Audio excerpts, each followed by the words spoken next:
Last night I prayed that you would wake me up today, but you did not.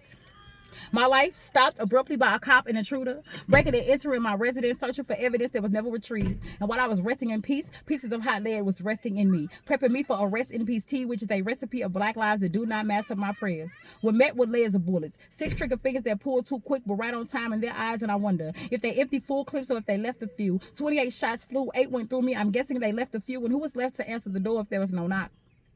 Cops into my house unannounced, left me doused in accusations, which turned into my final destination, or a massacre. And no mask could prevent me from this fatal disease, the dis-ease of being black, home, alone, tucked in our skin. In Kentucky, our skin being equivalent to not being lucky, and they not sorry that they were wrong, or that another innocent life is gone, or that another homegoing song will be sang, another beautiful black bird has been slain, another pair of eyes that was focused on the sparrow will be the focus of a barrel, another black church will hold another black hearse that will carry another black body. Oddly, this is normal.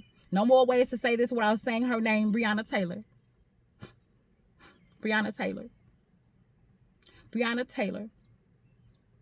Breonna Taylor now has to tailor a dress and a casket to fit her essential frame.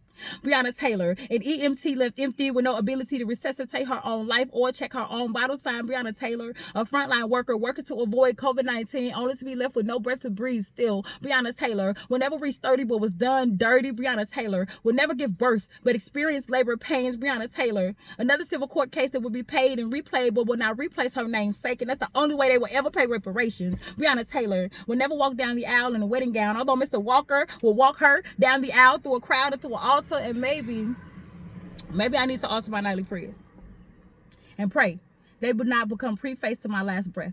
That your protection be a bulletproof vest.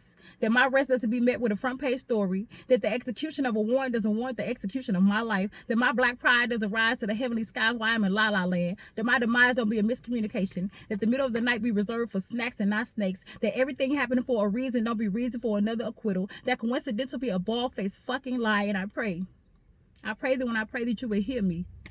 And although I live in fear, I don't have to sleep there too. And I pray that catching disease doesn't mean catching these hollows, and I don't have to bottle my tomorrow. I pray that last night doesn't transition me to afterlife, and I pray that afterlife has been unrightfully ended. More than a sentence follows, I want blood.